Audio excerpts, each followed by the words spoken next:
Welcome to a walkthrough of the TextBlender. Note that other videos will show examples of what the TextBlender can do for you. There will be videos with cases, how to build up a web page using the TextBlender. There is a video showing how to install and set up the TextBlender. And there is also a video that shows how you can make your web pages online in the real internet.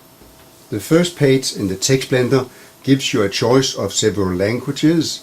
In this version there are 6 languages.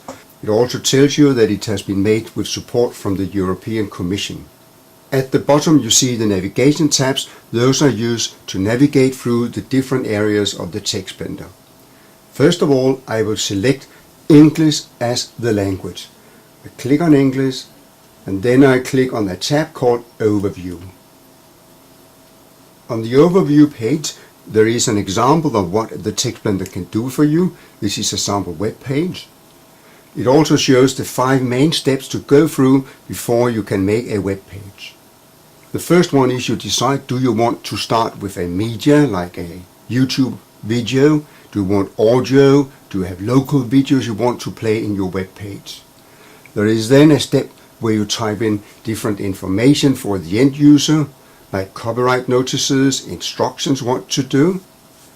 Then there is the main build-up page where you add together videos, graphics, blocks of text to build up your main page.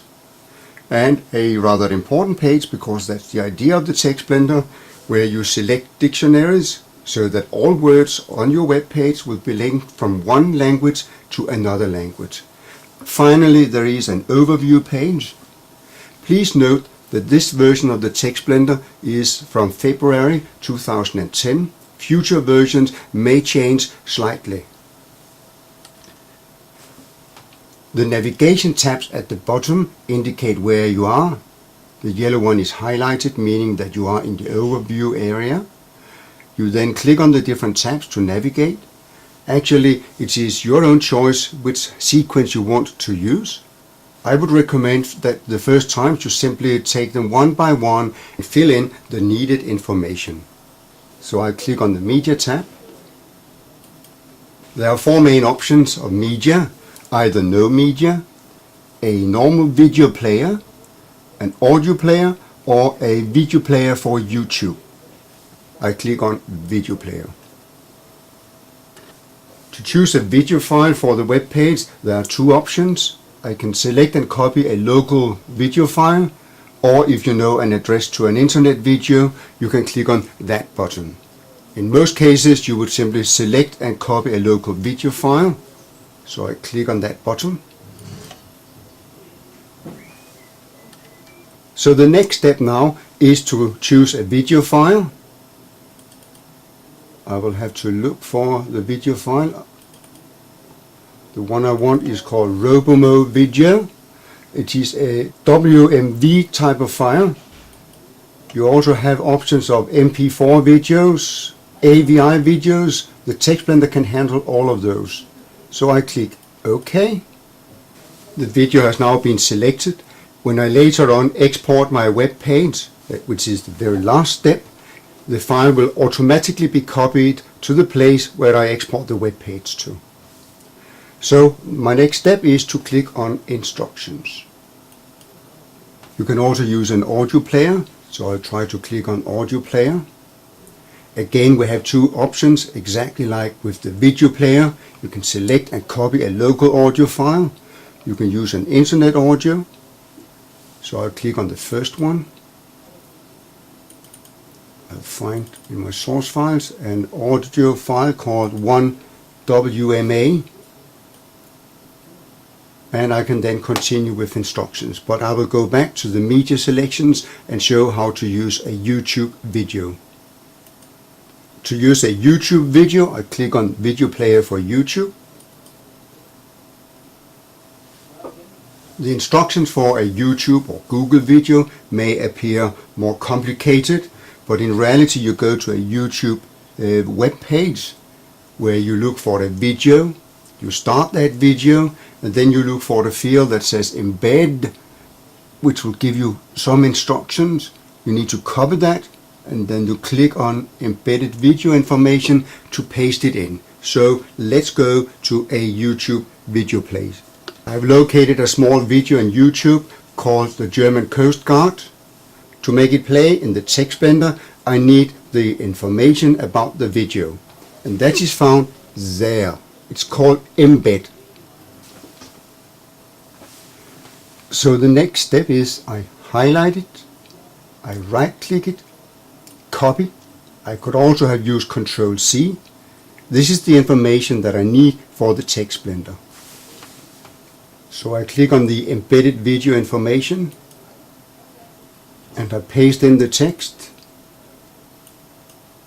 I could also have used Ctrl V. So this is all which is needed by the TextBlender in order to play a YouTube video.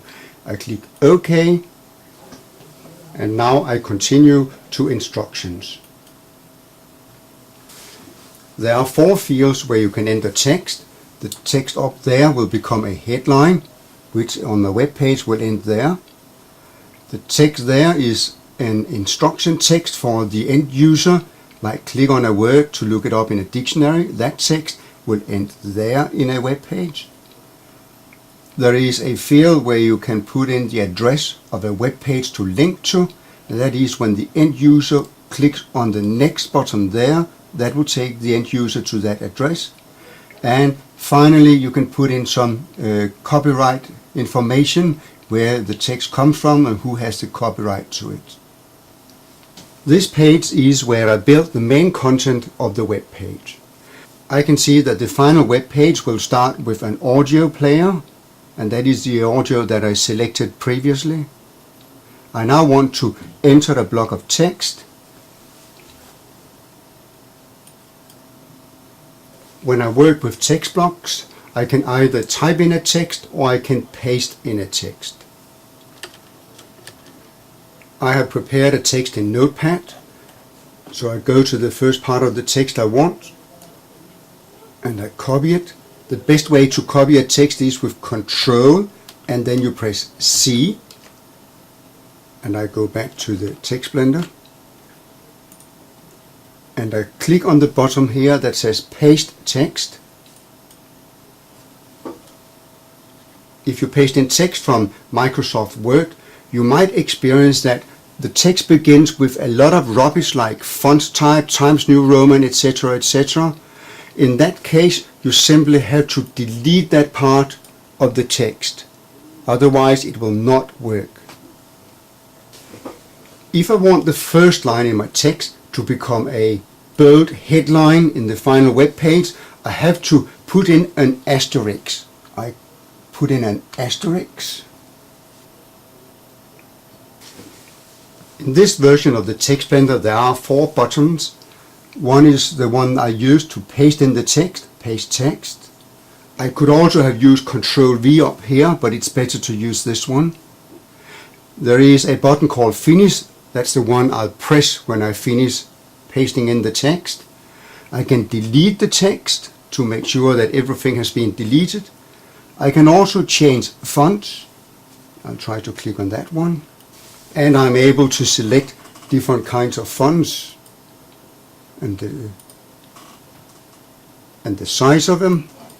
But it's important to understand that this does not change the font on the final web page. The reason why you can change fonts here is that for some languages it may be needed in order to see the text properly. So now I just click Finish. As you can see now, there is a text block under the audio player. I can also add media to my page by clicking the Add Media. It gives me 2 options. I can insert graphics or photos, or I can insert a video, and if video is chosen it will be a YouTube video. I'll show you that. So if I wanted a YouTube video to play in the web page, I would have to type in the embed information, that's the one that can be found down there, paste it in there and click OK. But this time I want to put in a photo, so I click Cancel. I therefore click Add Media again, select Graphics. I can now choose the graphics I want. So I search for it. I want it to have the